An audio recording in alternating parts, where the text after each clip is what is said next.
Welcome back, everyone, to the second part of our journey into the compelling world of colloids. In the first part, we uncovered the basics from the dispersed system to the purification of colloids. Today, get ready to take a deeper dive into the colloidal chemistry. Let's begin.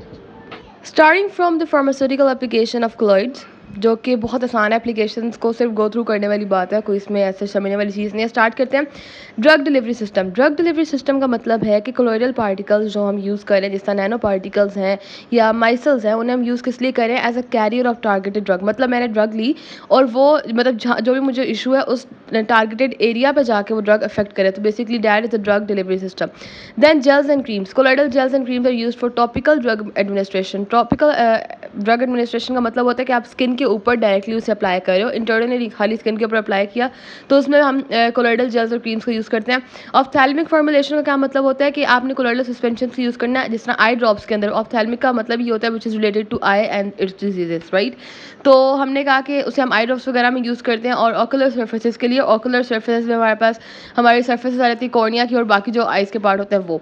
Then diagnostic imaging. Diagnostic imaging का मतलब है कि जो हम medical imaging करते हैं, यानी radio active raise वगैरह का हम यूज़ कर रहे होते हैं एमआरआई और सीटी स्कैन के लिए, तो उसमें कोलॉइडल कॉन्ट्रास्ट एजेंट्स को यूज़ किया जाता है ताकि हम अच्छे तरीके से जो बॉडी पार्ट्स उन्हें विजुलाइज कर सकें। देन कॉस्मेटिकल्स। तो कॉस्मेटिकल्स जिस तरह फार्मास्यूटिकल्स है, इस तरह कॉस्मेटिकल्स यानी रिलेटेड टू कॉस्मेटिक्स। तो इससे हम स्किन केयर प्रोडक्ट्स जैसे लोशंस हैं, क्रीम्स हैं, सीरम्स हैं, उनके लिए उनमें कोलोइडल सिस्टम्स को यूज़ किया जाता है ताकि जो एपीआई है यानी एक्टिव जो फार्मास्यूटिकल इंग्रेडिएंट है उसकी एफिशिएंसी को इंक्रीज़ किया जाए। Then intravenous formulation. Intravenous formulation का मतलब क्या होता है कि कोलोइडल सिस्टम जैसा लिपिड बेस्ड नैनो पार्टिकल्स उन्हें हम यूज़ करते हैं कि वो इंट्रावेनस होता है। जिस तरह हम इंजेक्शन लगाते हैं ना, तो इंजेक्शन इंट्रावेनसली वेन के अंदर इंसर्ट किए जाते हैं। तो उसके लिए इंट्रावेनसली फॉर्मुलेशन, इंट्रावेनसली हम ड्रग को सप्लाई करें, ड्रग को दें। Then wound healing. Colloidal hydrogels को हम यूज़ करते हैं ताकि वाउंड्स को उन्हें हील किया जाए, उनको प्रमोट किया जाए उनकी हीलिंग को। उसके लिए हाइड्रोजेल्स को हम यूज़ करते हैं ताकि and it actually provide a moist environment for tissue repair. Tissue repair के लिए एक मॉइस्ट एनवायरनमेंट देता है ताकि अच्छे तरीके से जो वाउंड है वो हील हो जाए। देन पर्सनल केयर प्रोडक्ट्स, वही जैसा कॉस्मेटिकल्स से इस तरह पर्सनल केयर प्रोडक्ट्स में भी हम इसे यूज़ करते हैं, जैसे टूथपेस्ट है, शैम्पूज हैं या डिओड्रेंट्स हैं। So they actually include the colloidal systems and the reason is to improve the product stability, texture and effectiveness. Okay, then comes flavour and aroma encapsulation. इसका मतलब ये होता है कि हमने कोलोइड्स को किस लिए यूज़ करते हैं कि जो फ्लेवर है या अरोमा है उसे इनकैप्सुलेट कर लेगा। इनकैप्सुलेट का मतलब होता है इसके इर्द गिर्द एक शील्ड बना लेगा और जो जगह जहाँ पे हमें मतलब वो चाहिए कि मतलब फॉर एग्जांपल कि एक टारगेटेड एरिया जहाँ पे हम चाहते हैं उसका रिलीज़ हो, तो वहाँ जाके उसे रिलीज़ कर देंगे। इसे हम कहते हैं control release. Then germicide and antiseptics. तो कोलोइडल सिल्वर आयोडाइड है, ये सिल्वर क्लोराइड और सिल्वर प्रोटीन्स को हम जर्मिसाइड या एंटीसेप्टिक्स के तौर पर यूज़ करते हैं। जर्मिसाइड जो अगेंस्ट जर्म्स यूज़ होता है। Then anti cancer. Colloidal copper को हम एंटी कैंसर के तौर पे यूज़ करेंगे जो कि कैंसर के अगेंस्ट दिए जाते हैं। Then radio active agents. Radio active agents में जिस तरह हमने एमआरआई की बात की थी या सीटी स्कैन की बात की थी, तो उनके लिए कोलोइडल गोल्ड। एंटीसिफिलिस में कोलोइडल मर्करी। एंटीसिफिलिस बेसिकली क्या होता है? सिफिलिस एक बैक्टीरियल डिजीज़ होती है which actually spreads due to the sexual intercourse, उससे वो स्प्रेड हो सकती है। तो उसके अगेंस्ट ये बेसिकली बैक्टीरियल डिजीज़ है जिसके अगेंस्ट हम कोलोइडल मर्करी को यूज़ कर रहे होते हैं। एंड फोटोग्राफी के लिए colloidal solution of silver bromide. Now comes the introduction of colloids which is a very important topic. इसमें जो कॉन्सेप्ट्स हैं बस वो लेने वाले हैं। Interaction of colloids. When two or more colloidal systems are mixed with each other, they interact and affect the properties of each other. जाहिर सी बात है, एक colloidal system है मतलब एक हाइड्रोफिलिक हो सकता है, एक हाइड्रोफोबिक हो सकता है, या दोनों हाइड्रोफिलिक या दोनों हाइड्रोफोबिक्स हो सकते हैं। तो जब हम उन्हें मिक्स करेंगे तो डेफिनेटली वो एक दूसरे की प्रॉपर्टीज़ को अफेक्ट करेंगे। अब उस तरह के इंट्रैक्शंस में हमारे पास क्या क्या हो सकता है? It may be mutual precipitation of flocculation, it may be conservation, it may be sensitization और प्रोटेक्शन। स्टार्ट करते हैं starting from the mutual precipitation. Mutual precipitation में क्या होता है कि जब हम दो हाइड्रोफोबिक क्लोइड्स को जिनके ऑपोजिट चार्ज हैं उन्हें मिक्स कर देंगे एक दूसरे के साथ, तो ऑपोजिट चार्ज क्या करते हैं? ऑपोजिट चार्ज डेफिनेटली एक दूसरे को अट्रैक्ट करेंगे। जब एक दूसरे को अट्रैक्ट करेंगे तो वो क्लॉट बना लेंगे, कोगुलेट हो जाएंगे। कोगुलेशन का मतलब ये होता है कि क्लॉट बना लेना, वो क्लॉटिंग कर लेंगे। और ये जो बेसिकली कोगुलेशन हो रही है, this type of coagulation is known as the mutual precipitation या फ्लोकुलेशन कह सकते हो। अब इसमें एग्जांपल हमारे पास है कि जब हम सल्फर कोलोइड जिसके पास नेगेटिवली चार्ज पार्टिकल्स होते हैं उन्हें हमने मिक्स किया एक कोलोइडल सोल्यूशन के साथ विच इज़ ऑफ FeOH3 यानी कि फेरिक ऑक्सीहाइड्रोक्साइड के साथ, जिसके पास पॉजिटिव चार्ज है, तो वो क्या हो जाएगा? वहाँ पे फ्लोकुलेशन हो जाएगी। नेक्स्ट कॉन्सेप्ट है हमारे पास कॉन्जर्वेशन का। इसमें बेसिकली क्या होता है कि जब दो हाइड्रोफिलिक कोलोइड्स को हाइड्रोफिलिक यानी कि वाटर लविंग की बात हो रही है, उनको क्लोराइड्स को मिक्स किया जिनके ऑपोजिट चार्जेस हैं, उन्हें मिक्स कर दिया। तो अब यहाँ पे चार्ज पार्टिकल एक दूसरे के साथ इंटरेक्ट करके दो लेयर्स बना लेंगे। जाहिर सी बात है दोनों ही हाइड्रोफिलिक है, तो क्या करेंगे, दो लेयर बना लेंगे। जो अपर लेयर होगी उससे हम क्लोराइडल पुअर लेयर कहेंगे, और जो नीचे वाली है उससे हम रिच कहेंगे। रिच कहने का मतलब क्या है, क्योंकि पार्टिकल कुछ ना कुछ, जाहिर सी बात है क्लोराइडल मिक्सचर तो डाउनवर्ड है, तो डेफिनेटली वो जो नीचे वाली लेयर है, lower layer, that is the colloidal rich layer. This process of separating the colloidal layer into two layers, अब हमने जाहिर सी बात है colloidal mixture को दो layers में कन्वर्ट कर दिया, तो that is conservation। जिस तरह colloidal solution है कैशिया का, जिसके ऊपर नेगेटिव चार्ज होता है, उसे हमने मिक्स किया जेलेटिन के साथ जिसके ऊपर पॉजिटिव चार्ज है एट pH 3, तो हमारे पास क्या हो जाएगी, कॉन्जर्वेशन हो जाएगी। Then come sensitisation. सेंसिटाइजेशन क्या होता है कि अब एक हाइड्रोफिलिक कोलॉइड लिया, एक हाइड्रोफोबिक कोलॉइड लिया, उन दोनों को हमने कहा we are gonna mix them in a very small amount. तो हाइड्रोफिलिक कोलॉइड क्या होंगे, वो जीटा पोटेंशियल को डिक्रीज कर देगा हाइड्रोफोबिक कोलॉइड के, and make them sensitive to instability and broken on the addition of electrolyte. This process is known as sensitization. अब point ये है कि जीटा पोटेंशियल क्या है, हमने ये बात तो कर दी कि हाइड्रोफिलिक क्या करता है, जीटा पोटेंशियल को डिक्रीज कर देता है और उसकी वजह से इंस्टेबिलिटी को सेंसिटिव कर देता है। अब जीटा पोटेंशियल क्या है वो देखो। ओके, सो जीटा पोटेंशियल बेसिकली क्या है, हमारे पास इलेक्ट्रिक पोटेंशियल डिफरेंस होता है, एक तो पार्टिकल के सरफेस के दरमियान जो कि डिस्पर्स हुआ हुआ है, और दूसरा हमारे पास फ्लूइड के दरमियान। अब इसकी रीज़न क्या है, ये रीज़न ये है कि जो हमारे पार्टिकल्स हमने यूज़ किए हैं ना सोल्यूशन के अंदर, वो उन पार्टिकल्स के ऊपर कुछ ना कुछ चार्जेस होंगे। वो चार्जेस क्या करते हैं, एक चार्ज लेयर बना लेते हैं, और ये जो चार्ज लेयर यानी इलेक्ट्रिक डबल लेयर बना लेते हैं, जिसे हम आगे डिस्कस करेंगे इलेक्ट्रिक प्रॉपर्टीज़ में। ये जो डबल लेयर है बेसिकली ये पार्टिकल्स के इंटरेक्शन को इफेक्ट करती है, इसे कहते हैं जीटा पोटेंशियल। नेक्स्ट हमारे पास आ जाता है प्रोटेक्शन। प्रोटेक्शन क्या होता है कि अगर हमारे पास एक मिक्सचर है हाइड्रोफिलिक और हाइड्रोफोबिक कोलॉइड्स का, ठीक है, जिसमें हाइड्रोफिलिक जो कोलॉइड है उसकी कंसंट्रेशन हमने ज़्यादा रखी, हाइड्रोफिलिक वाले ज़्यादा हैं, वाटर लविंग वाले ज़्यादा हैं, और वाटर हीटिंग वाले कम है। तो ये क्या करेगा, it will stabilize the hydrophobic colloid on the addition of electrolyte. अगर हमने कोई इलेक्ट्रोलाइट उस वाले सोल्यूशन में ऐड कर दिया तो उससे क्या होगा, हाइड्रोफोबिक कोलॉइड स्टेबलाइज हो जाएंगे, और स्टेबलाइज क्यों होंगे, स्टेबलाइज होकर प्रोटेक्ट मतलब it would be protected from breaking, मतलब वो कोई ब्रेकिंग वहाँ पे नहीं होगी। अब जो हाइड्रोफिलिक कोलॉइड्स हैं विच प्रोटेक्ट्स द हाइड्रोफोबिक कोलॉइड, उससे हम कहते हैं प्रोटेक्टिव कोलॉइड। जिसमें एग्जांपल आ गई हमारे पास 20% सोल्यूशन है कैशिया का, उससे हमने कहा वो किसकी, जो कि हाइड्रोफिलिक इन नेचर है, तो वो क्या करेगा, वो स्टेबिलिटी इंक्रीज कर देगा हाइड्रोफोबिक सल्फर कोलॉइड की, और कैशिया को हम क्या कहेंगे, protective colloid. Moving on to the next topic, factors affecting the stability of colloids. बहुत सिंपल, बहुत ईजी, सिर्फ गो थ्रू करने वाली चीज़ें हैं। सबसे पहले जीटा पोटेंशियल। जीटा पोटेंशियल कैसे कोलॉइड्स की स्टेबिलिटी को अफेक्ट करता है, हमने कहा कि जितना ज़्यादा जीटा पोटेंशियल ज़्यादा होता है, इसका मतलब है उतनी ही ज़्यादा रिपल्शन होगी, क्योंकि ये बात हमने की कि जीटा पोटेंशियल में क्या होता है, एक हमारे पास इलेक्ट्रिक डबल लेयर आ जाती है, जब वो आ जाएगी दोनों पार्टिकल्स के दरमियान तो हमारे पास रिपल्शन ज़्यादा हो जाएगी। जितना ज़्यादा जीटा पोटेंशियल उतनी ज़्यादा रिपल्शन, तो जिसकी वजह से पार्टिकल्स एक दूसरे के करीब नहीं आएंगे, एग्रीगेट नहीं बनेगा। और अगर जीटा पोटेंशियल कम है तो अट्रैक्शन होगी डेफिनेटली, और उसकी वजह से इंस्टेबिलिटी हो जाएगी। जाहिर सी बात जब वो हमारे पास एग्रीगेट्स बना लेंगे, कोगुलेशन हो जाएगी, फ्लोकुलेशन हो जाएगी, तो डेफिनेटली हमारे पास क्या होगा, इंस्टेबिलिटी कॉज होगी। Then particle size. Particle size हमने कहा जितने पार्टिकल्स छोटे होंगे, जाहिर सी बात है उनका सरफेस एरिया उतना ही ज़्यादा होगा। जब सरफेस एरिया ज़्यादा तो इसका मतलब है उनमें रिपल्सिव फोर्सेज जो है वो ज़्यादा होंगी, क्योंकि चार्ज डेंसिटी ज़्यादा है। तो smaller particles tend to remain in more stable than the large particles. तो जितने छोटे पार्टिकल्स होंगे इतना ही उसका मतलब है उतनी स्टेबल सोल्यूशन बनेगा, उतने स्टेबल कोलॉइड्स होंगे। तो कोलॉइडल पार्टिकल अगर छोटे हैं तो वो उतने ही ज़्यादा स्टेबल होंगे। देन पीएच का क्या काम है, जब pH of the dispersion medium can significantly effect colloidal stability. अब वो किस तरह, अगर हमने कहा पीएच को चेंज हम कर रहे हैं, इसके वजह से पार्टिकल का सरफेस और जो सराउंडिंग आयंस हैं वो चेंज हो सकते हैं, जिसकी वजह से जीटा पोटेंशियल चेंज होगा और ऑटोमेटिकली स्टेबिलिटी पे भी इफेक्ट आ जाएगा। Then ionic strength the concentration of ions in the dispersion medium can influence the stability. अब किस तरह, जितनी ज़्यादा आयनिक स्ट्रेंथ मतलब जितनी ज़्यादा आयनिक स्ट्रेंथ होगी, it can screen the changes on particles. अब पार्टिकल पर कैसा चेंज आएगा कि वो उसकी रिपल्शन को रिड्यूस कर देगा, और डेफिनेटली अगर रिपल्शन रिड्यूस होगी तो इसका मतलब है एग्रीगेशन होने के चांसेस हैं, ठीक है। Then presence of electrolytes. अगर हमने इलेक्ट्रोलाइट्स ऐड कर रहे हैं तो उसकी वजह से क्या होगा, it can neutralize the charge in particles. जो पार्टिकल्स हमने हमारे सोल्यूशन में है, हमारे कोलॉइडल सोल्यूशन में, उस इलेक्ट्रोलाइट के एडिशन की वजह से वो न्यूट्रलाइज हो जाएंगे, और इलेक्ट्रोस्टैटिक रिपल्शन जो है डेफिनेटली वो कम हो जाएगी, और किसे प्रमोट करेगा, एग्रीगेशन को। एग्रीगेशन को प्रमोट करेगा तो क्या होगा, इंस्टेबिलिटी कॉज हो जाएगी। देन आ गया टेम्परेचर। टेम्परेचर किस तरह अफेक्ट करता है, टेम्परेचर का बेसिकली इफेक्ट होता है सॉल्वेशन पे और विस्कोसिटी पे। सॉल्वेशन क्या होती है, सॉल्वेशन होता है कि जो सॉल्वेंट मॉलिक्यूल्स हैं they surround and they interact with the solid particles of to form a stable solution. अभी तो सॉल्वेशन होती है, लेकिन अगर टेम्परेचर को चेंज हम करते हैं तो उसकी वजह से सॉल्वेशन भी इफेक्ट होगी और विस्कोसिटी भी इफेक्ट होगी, एंड देन स्टेबिलिटी भी इफेक्ट होगी।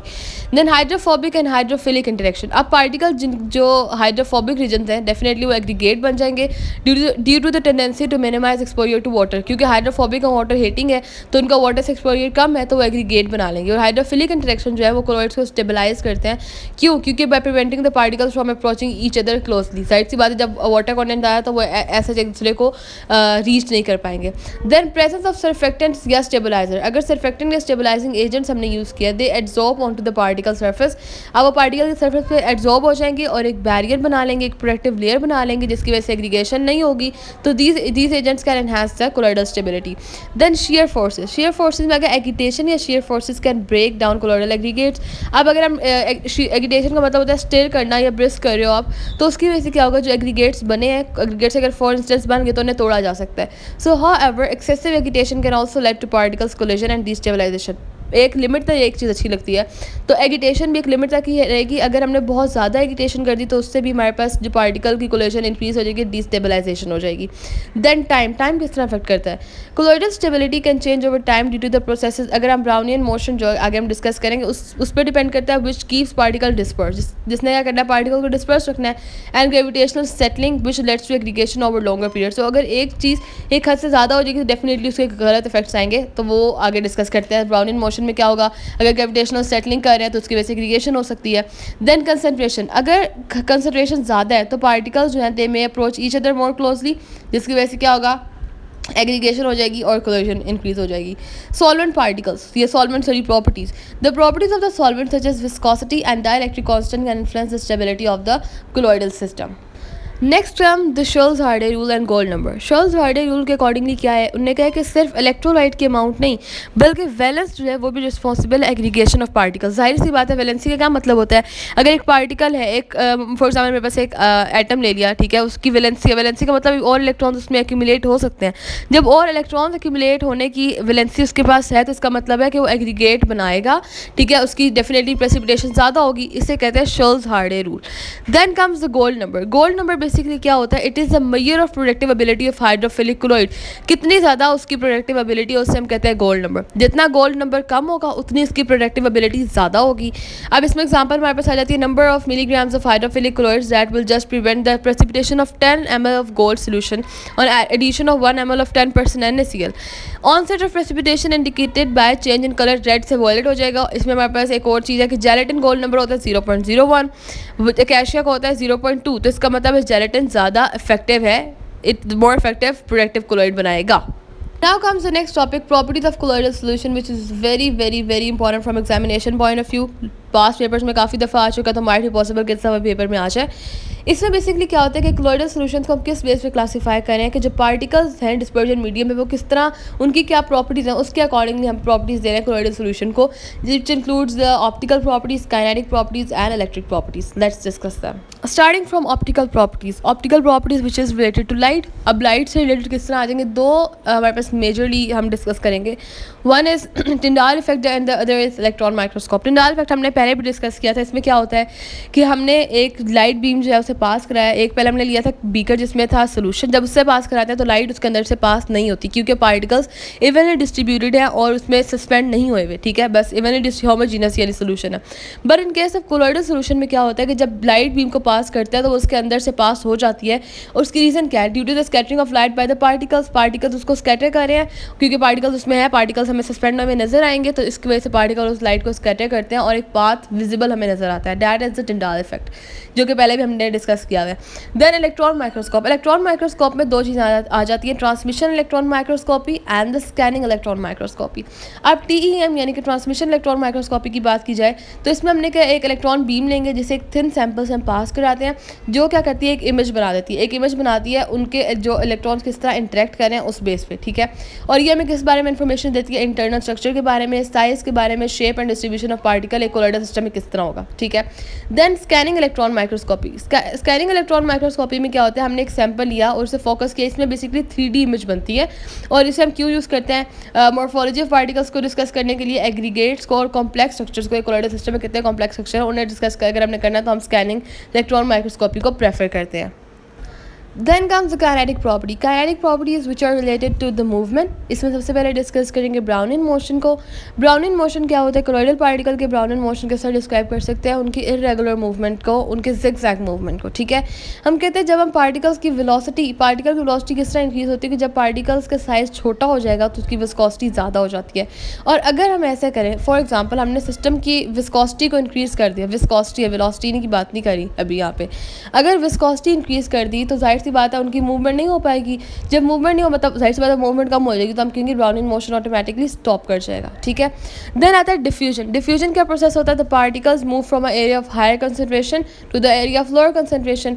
It is the direct action of Brownian movement. ये हाल ब्राउनिन मूवमेंट से रिलेट करके बताया हुआ है उन्होंने. ठीक है, and the amount of substance move from one place to another, इसे हम किस तरह डिटर्मिन करेंगे? By the Fick's first law. उसका लॉ क्या है? D Q is equal to D S into D C over D Q into D T. अब basically ये जो मैंने सारी अजीब सी चीज़ें बोली हैं, ये क्या है? डी क्यू होता है रेट ऑफ डिफ्यूजिंग सब्सटेंस, जो डिफ्यूज़ हो रही है उसके बात हो रही है. डी क्या है? कैपिटल डी डिफ्यूजन कॉफिशेंट होता है. S is equals to area of diffusion.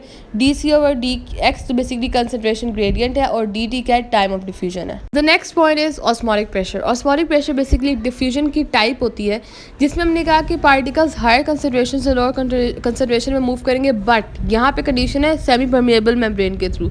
Semi permeable membrane क्या होती है? जो कुछ चीज़ों को पास करने देगी, कुछ को नहीं करने देगी. जब उसकी जहाँ पे वो आ गया तो उसका मतलब वहाँ पे हम ऑस्मोटिक प्रेशर को डिस्कस करें हायर से लोअर कंसंट्रेशन पे. इसे किस तरह हम कैलकुलेट करते हैं? By the mole weight of colloidal material. हम किस तरह कैलकुलेट करेंगे? इसमें है P. P is equals to C over M R T. P क्या? ऑस्मोटिक प्रेशर है. आर क्या है? Gas constant. टी क्या है? Absolute temperature. एंड एम क्या है? Molecular wait. एंड सी हमारे पास आ गया कंसंट्रेशन इन ग्राम्स. देन आते हैं सेडिमेंटेशन. सेडिमेंटेशन क्या होता है? एक ऐसा प्रोसेस जिसमें पार्टिकल्स जो है इन अ लिक्विड या गैस में जो भी पार्टिकल्स है वो बॉटम पे सेटल हो जाए. ठीक है, they settle down under the influence of gravity. Gravity की वजह से बेसिकली ग्रेविटी क्या होगी? अपनी तरफ खींचती है ना चीज़ों को, तो ग्रेविटी की वजह से क्या होगा? पार्टिकल्स नीचे डाउनवर्ड यानी बॉटम पे सेटल हो जाएंगे. And the velocity of sedimentation उससे हम किस तरह कैलकुलेट कर सकते हैं? By the Stokes law. Okay, now comes to viscosity. Viscosity basically आसान वर्ड्स में क्या होता है? गाढ़ापन. ठीक है, जिस तरह कोई चीज़ कितनी गाढ़ी है, राइट. जिस तरह अगर हम बात करते हैं हनी की, तो honey is viscous than water, right. तो यहाँ पे बेसिकली हम बात करें resistance offered by system towards the applied force. जो फोर्स लगा रहे हैं उसके अगेंस्ट रेजिस्टेंस को हम कहेंगे वो उसकी विस्कोसिटी है. और ये किस पे डिपेंड करता है? पार्टिकल की शेप पे और पार्टिकल के साइज़ पे. और अगर हम एग्जाम्पल लेते हैं कि जैसा लायोफोबिक कोलॉइड्स हैं वो ज़्यादा विस्कस होता है दैन द सॉल्वेंट, और हम उनकी अगर विस्कोसिटी, उनकी इक्वेशन ऑफ फ्लो है या उनकी विस्कोसिटी कैलकुलेट करना चाहते हैं तो किस तरह करेंगे? Eta is equals to eta not into 1 + 2.55. तो ईटा क्या है? Viscosity of total dispersion. Eta not था ये. ईटा क्या है? Viscosity of the dispersion medium. और फाई क्या है? Volume fraction of colloidal particle. इस फार्मूला से आप इसे कैलकुलेट कर सकते हैं विस्कोसिटी को.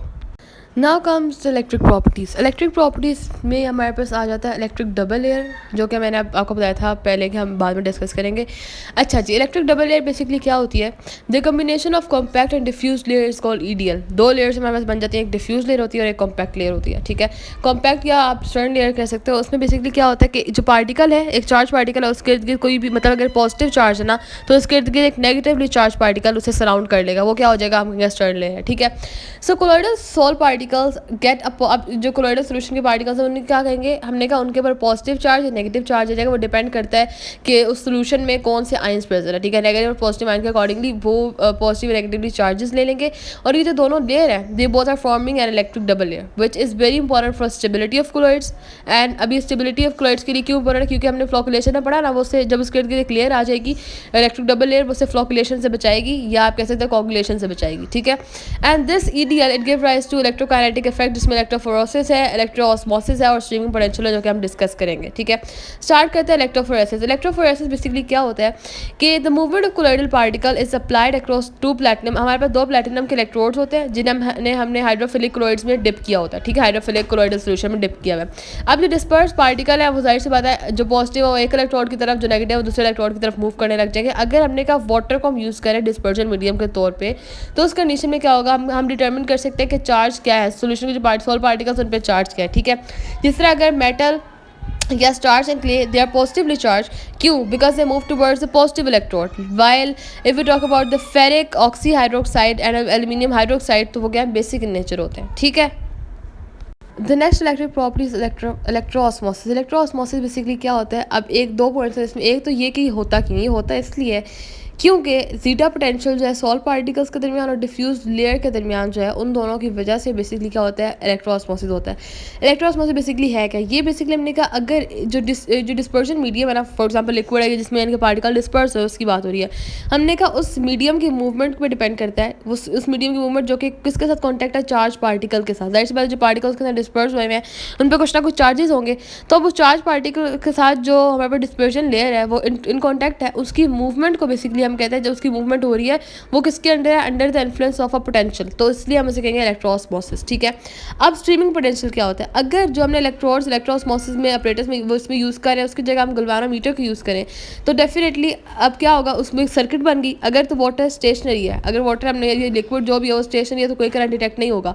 बट इन केस के अगर हमने कहा वो लिक्विड से फोर्स किया जा रहा है टू मूव थ्रू द गल्वानोमीटर, तो डेफिनेटली कुछ ना कुछ करंट की रीडिंग आएगी। और ये स्ट्रीमिंग पोटेंशियल है ये किस वजह से, जो चार्जेस डिस्प्लेस हो रहे हैं, जैसा कि हमने ईडीएल में बात की थी कि ईडीएल जो है वो मतलब इक्विलिब्रियम आ जाएगा, ईडीएल का जो इलेक्ट्रिक डबल लेयर है उसके इक्विलिब्रियम बन जाएगा अराउंड द सॉल्ट पार्टिकल्स। और ये टेक्निक हम क्यों यूज़ करते हैं, to measure the zeta potential of relatively coarse particle जो कि सेडिमेंट कर जाते हैं, जो सेडिमेंटेशन शो कर रहे होते हैं ना, उन पार्टिकल के जीटा पोटेंशियल को हम मेजर करने के लिए स्ट्रीमिंग पोटेंशियल टेक्निक को यूज़ करते हैं। Remember, whether it's the creamy indulgence of ice cream, the vibrant color of paints, or the unseen wonders shaping our environment, colloids play an incredible role in our lives. If you have enjoyed exploring the world of science with me, don't miss out on more exciting content. Be sure to subscribe to my channel and hit the notification bell so you never miss a journey into the mysteries of our universe. Thank you and see you in next video.